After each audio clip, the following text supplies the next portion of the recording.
Alright guys, let's talk about what's hidden in update 5.3. There's a lot of things that you probably haven't noticed yet, but I believe they're super important.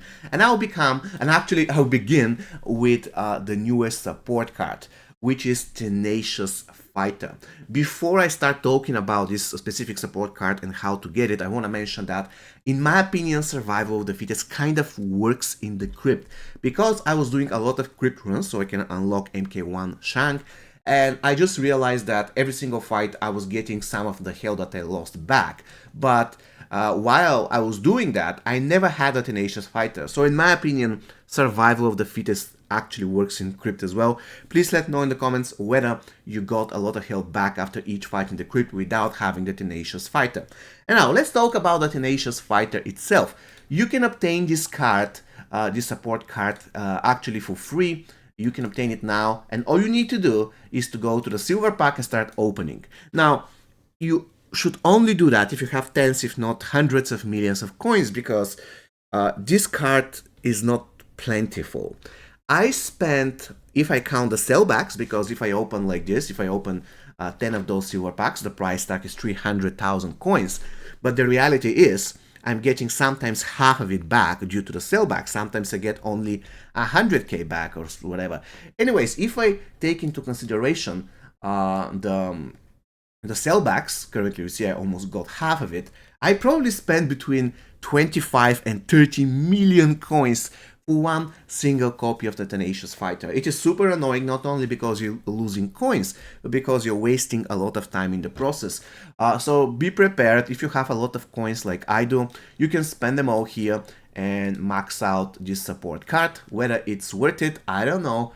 Probably is going to make your life in the crypt easier, but for now, as I already mentioned to the beginning, it seems to me that Survival of the Fittest also works.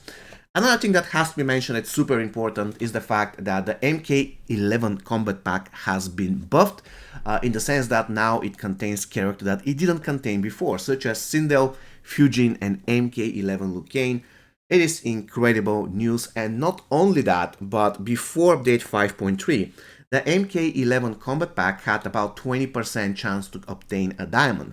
Now with the recent changes, it has 22, which is absolutely great.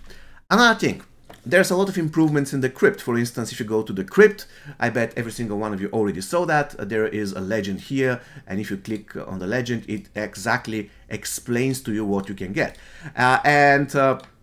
It's very good to know that actually in the crypt you can also obtain dragon crystals. They are contained in the rare or in the epic chest.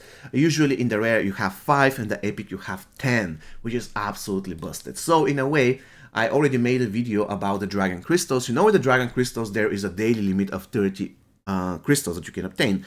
However, this limit only concerns the sellback, so whatever you obtain in the crypt, it goes on top. So generally speaking, you can obtain much more than 30 crystals per day. If you're farming the crypt like crazy and you're lucky, you can get even 60 or 70 crystals per day. So generally speaking, the crypt is becoming very good game mode. Another thing that I want to mention about the crypt, probably you're seeing those icons. You can see I can see every single group of enemies that I can fight, and I can choose which guys to fight and which not based on this preview of the icons of the characters they need to fight. There is an option that you have to tick in order to see this. However, I would advise you just to tick this option to enable it, just to enjoy this feature for a couple of minutes and then to disable it, because if you go on the next floor every single crypt run, for instance you complete floor 1, you go to floor 2 and you have this option enabled, the game will freeze, which is super unfortunate. You have to restart the game. So while I have this option now, I'm going to disable it after this video is over, and I'm going to keep playing the way it used to be before. Once again, it is a great option, but because of these bugs and the constant crashing that it causes, you can't really use it before without you getting seriously infuriated, because let's be real, you want to enjoy it, you seriously want to enjoy it. You open the game, you play it, you go from stage 1 to stage 2 in the crypt, and the game freezes every single time, which is super annoying.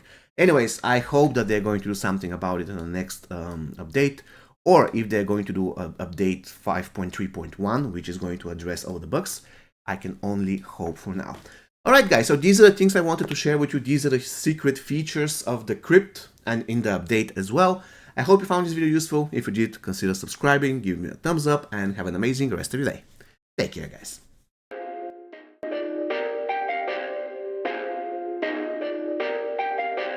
Perfect.